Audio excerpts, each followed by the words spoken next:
예, 그 강의를 계속하겠습니다. 제가 그 전동기 분기회로 과전류보를 하는데, 지금 그 여러분들이 지난 강의에서 제가 보니까 아무래도 이 저항에 대한 개념을 좀 이해를 조금 좀 그럴 것 같아서 한 번 더 설명을 드릴게요.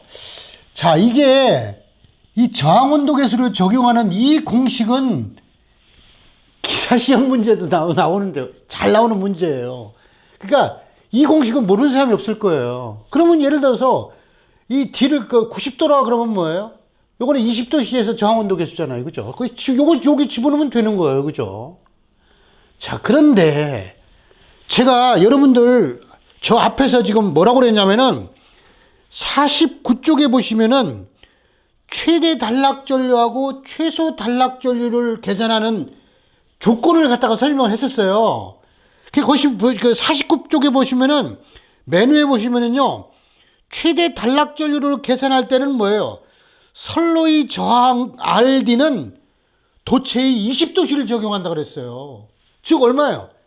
20도씨를 적용한다 그랬어요. 그리고 최소 단락전류의 계산 조건에 보면은 선로의 저항은 도체의 높은 온도를 적용한다 그랬어요. 그러면 폴리에틸렌이 몇 도까지 올라가느냐? 250도씨란 얘기예요. 그리고 또 여기 지금 이 계산 조건을 이해하셔야 되거든요. 계산 조건에 최대 단락전류는 전압계수를 Cmax를 집어넣어야 되고, 최소 단락전류에서는 전압계수를 C미니멈을 집어넣어야 된다고 그랬잖아요. 그러니까 여기서 뭐예요? 최대 단락전류는 Cmax를 집어넣고 최소 단락전류는 C미니멈을 집어넣은 거예요. 자, 그리고 또 한 가지, 여기 최대 단락전류의 계산 조건에서는 전동기 기여전류를 포함한다 그랬고, 전원측 임피던스도 뭐예요? 최대 단락전류 기여에 해당하는 최소 등가 임피던스 적용한다 그랬고, 최소 단락전류는 뭐예요? 전동기 기여전류를 무시한다 그랬잖아요. 그러니까 여기에서는 뭐예요? K라는 뭐예요? 비대칭 계수를 집어넣은 거고, 여기는 뭐예요? 안 집어넣은 거란 얘기예요. 그 다음에 여기서 1000을 곱한 것은요, 이게 저항이 미리오므잖아요. 그러니까 그 오음으로 환산해주기 위해서 1000을 곱해준 거기 때문에 그 단위 환산은 크게 중요한 건 아니지만은, 그러니까 이 공식을 나올 때 최대 단락전류 계산하고 최소 단락전류로 계산할 때는 여기 C 미니멈, 요거 C 맥시멈, 여기는 비대칭 계수를 적용한 거. 그거는요, 계산 조건에 다 나와 있어요. 그러니까 여러분들 49쪽에 보면 되는 거예요. 그리고 알파라는 것은 요거는 20도씨에서 저항 온도 계수인데 구리는 0.00393이라고 그랬거든요. 이게 또 다 이게 나오는 거예요. 그래서 그거를 잘 보시면 되는 거예요, 이게. 예. 자, 그런데 이거는 이 알파라는 것은 저항 온도 계수고, 제가 지금 델타 A, 델타 B는 저항 온도 계수가 아니고 저항 조정 계수예요. 그 무슨 얘기냐? 20도씨에서는 90도씨의 저항 값에다가 델타 A를 곱해주면 되는 거고, 또 250도씨에서는 뭐예요? 90도씨의 저항 값에 델타 B를 곱해줘야 되는데, 과연 이 델타 A하고 델타 B 값은 뭐냐? 이렇게 나온다는 얘기예요. 왜? 여기 나왔으니까 여기 R90을 분모로 가고 하면은 여기 뭐예요? 분모로 갈 거 아니에요. 그죠? 이게 요거 이쪽으로 옮기고 요거 이쪽 서로 바꿔치기 한 거예요. 그러면 이게 나오잖아요. 요거를 뭐예요? 델타 A로 놓으면은 R20은 요거하고 요거 곱한 거 아니냐 이 말이죠. 자, 그러면 R250은 어떻게 되느냐? R20에 이제 요 공식 그대로 또 요거 똑같이 집어넣었잖아요. 그러니까 여기 뭐예요? 1 플러스 알파 250이 20인데 요 R20이라는 게 뭐예요? 요거잖아요. 그죠? 요거 집어넣은 거예요. 근데 요까지를 뭐예요? 델타 B를 놓겠다는 얘기 아니에요. 왜? R90에 몇 배냐는 얘기죠. 요건 R90에 몇 배라는 얘기죠. 그게 20도씨에서는 델타 A, 250도씨에서는 델타 B를 한 거죠, 이게. 이 자체는요, 이 공식 가지고 다 유도된 거죠, 이게. 그렇게 어려운 거냐. 다만 그게 뭐예요? 지금 20도씨에서 저항값, 90도씨에서 저항값, 250도씨의 저항값을 당연히 20도씨에 나온다면 이게 필요 없는 거예요, 그죠? 그런데 90도씨의 저항값이 나오니까 곱해주면 된다는 얘기 아니에요. 그게 이제 여기 다 이제 그 곱해준 게 이제 그 표로 나와 있는 거고, 다만 여기서 중요한 건 뭐예요? 이 감마라는 값이 중요하다 그랬잖아요. 이 감마라는 값은 여기서는 뭐예요? 최소 단락절이기 때문에 최소는 뭐예요? 자, 여기는 최대니까 요거를 집어넣어야 되고, 그죠?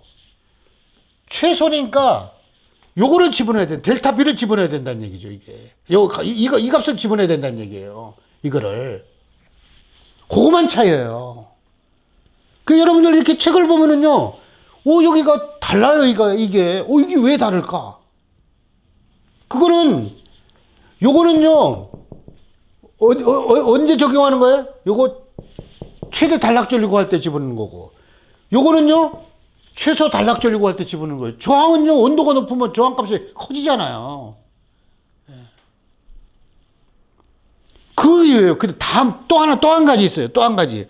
또 한 가지 뭐냐면요, 보통 우리가 단락전류 계산하는데 뭘로 해요? 법칙이 오음법 있고, 그죠?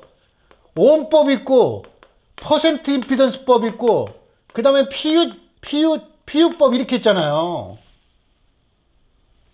피유법 있잖아요. 뭐 무슨 복잡하고 막 이랬으면은, 보통 우리가 퍼센트법을 많이 쓰는데, 여기서는요, 저합이기 때문에 굳이 그냥 퍼센트법을 안 쓰고, 오음법을 썼어요.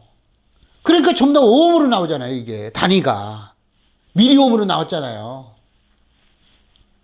그러면 이게 전원도 뭐예요? 300MV면 그 오음으로 고쳐준 거고. 변압기도 뭐예요? 여기가 변압기도 1500kV니까 이것도 뭐예요? 오음으로 고쳐준 거예요. 전부 다. 선로도 오음으로 고쳐준 거다는 얘기죠. 그래서 쭈르륵 더한 거 아닙니까, 이게. 그래서 여기서는 전부 다 오음법을 했다는 얘기예요. 그 차이입니다. 우리가 일반적으로 우리는 퍼센트법을 많이 쓰잖아요. 그죠? 근데 여기 저합이기 때문에 그냥 쉽게 그냥 오음법으로 그냥 썼다는 얘기죠. 그겁니다. 그 차이가. 예. 자, 그렇게 해서 여러분들 이제 비대칭 계수 적용한 거, 이게 비대칭 계수라고 그랬잖아요. 저 앞에서는 KS라고 그랬는데 S 붙이나 안 붙이나 그건 의미만 알면 되는 거니까. 솔직히 얘기해서 이렇게 문자 같은 거 정의하는 것은 그거야 본인이 알아서 하는 거 아니겠어요, 그죠? 본인이 알아서 그거를 조금 KS 놓던 K를 놓던 그 마찬가지다는 얘기죠. 자, 그렇게 해서 쭉 끝났고 이제 아까 우리가 이 검증도 한번 해봤어요, 그죠? 검증까지 다 했기 때문에 그냥 이제 넘어갈 거예요, 그죠? 자, 그 다음에 이제 전동기 기동전류를 한번 고려해보자는 얘기 아니에요. 전동기 기동전류를 구하는데, 전동기 설계전류가 47.5A, 아까 여기 있어요. 47.5A 나왔어요. 기동배율이 7.2배고, 기동시간이 6초고, 보호장치의 최소 동작시간은 전동기에서, 아까 기동전류에 동작하면 안 된다 그랬잖아요. 그죠? 기동시간보다도 더 커야 된다 그랬잖아요. 그래서 보통, 여기서 보니까, 전동기 전전압 기동 시간을 기준으로 하여 50 내지 100% 정도 가산한다고 그랬어요. 그래서 근데 그 가산 시간은 5초를 초과하지 말으라는 얘기예요. 그래서 9초 놓은 거예요. 3초 플러스해서 6초에서 3초 플러스 해가지고 9초에 놨다 이 말이죠. 그죠? 예. 그 다음에 보호장치 규약 동작 배율인데 이 옆에 이제 그래프가 나오네요. 그래프. 자, 이제 이거는 내가 지울게요. 이제. 예. 자, 이건 좀 지워도 되겠네요. 저 칠판이 지워가지고 이제 쭉 또 설명을 또 해야 되겠네요. 자, 여기까지 지우겠습니다. 저항 온도 계수를 했기 때문에 저항 온도 계수하고 지금 여기서 표현하는 저항 조정 계수는 조금 계산이 조금 다르죠, 그죠? 그러니까 저항 온도 계수를 적용해서 저항 조정 계수를 갖다가 새로 만들어낸 거예요. 그러니까 90도시에 저항의 몇 배냐 이거예요. 쉽게 얘기해서. 그게 이제 저항 조정 계수다 이거지. 저항 온도 계수는 우리가 공식을 적용한 거고 이렇게 했어요. 자, 또 한번 이제 좀 여러분들 또 새로운 거를. 자, 여러분들 여기 그래프가 나왔어요. 그래프가. 이 그래프를 잘 봐야 된다 그랬죠? 요거는 이제 전류예요. 이제 정적 전류 몇 배냐 이거예요. 몇 배. 그 다음에 요거는 시간이겠죠. 그래서 여기 보니까 이제 과부하 보호 장치의 이게 특성이 나와 있어요. 이렇게. 이런 식으로 나와 있잖아요. 자, 나와 있는데 지금 뭐냐면은 전동기의 보호장치가 몇 초에 동작하면 9초에 동작한다 그랬죠. 그래서 9초를요, 이렇게 갔어요. 이렇게 9초. 여기가 9초에. 9초에서 쭉 내려가 보니까 얼마가 나오느냐. 보호장치 규약동작 배열, 즉, 감마가 얼마가 나오냐면 뭐죠? 4.4가 나와요, 이게. 여기가. 그러니까 여기가 쭉 내려가는 여기 감마가 4.4가 나온다, 이거죠. 이렇게 4.5. 그러니까 보호장치 규약동작 배열이 4.4가 어디서 나왔느냐? 그 과보호장치의 특성 곡선에서 쭉 9초에 동작한다고 그랬으니까, 동작하니까 그 몇 배냐? 그러니까 4.4배가 되더라, 이 말이죠. 이렇게 된 거예요. 그래서 과보호장치 정적 전류 계산값 나오네요. 그거 73점 몇 미터예요. 그래서 IN 했죠. IN은 이렇게 했죠. IN은 얼마냐면 감마분의 IB 곱하기 베타 이렇게. 그러니까 IB 곱하기 베타 이렇게 했네요. 그래서 감마라는 게 여기 4.4배잖아요. 4.4에 IB가 얼마였어요, 여기? 47.5A였으니까. 47.5A에 곱하기 베타라는 것은 뭐예요? 이게 그 기동 배율이 몇 배냐 이거예요. 그죠? 전전압 기동이니까 기동이 7.2배 정도 이렇게 됐어요. 그러니까 77.7A 뭐 이렇게 됐네요. 이렇게 나온 거예요. 이게. 다 이런 식이 되는 거예요. 그러면 과보호장치의 전격 전류는 77.7A도 커야 되잖아요. 그래서 이거를 뭐예요?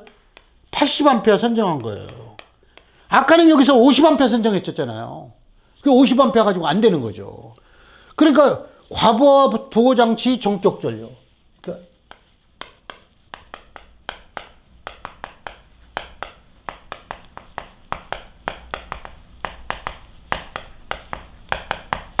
얼마냐면 뭐죠? 80A. 이렇게 됐죠? 80A. 왜? 아까는 설계 전류를 고려한 거 처음에는 50A 됐다가, 그 다음에 그것도 뭐예요? 요 조건을 만족했잖아요. 그죠? 했다가. 그 다음에 기동 전류를 보호하는 게 80A가 제일 큰 게 이제 여기서 나오니까, 아, 이거 50A 안 된다 이거예요. 그래서 얼마로 놨어요?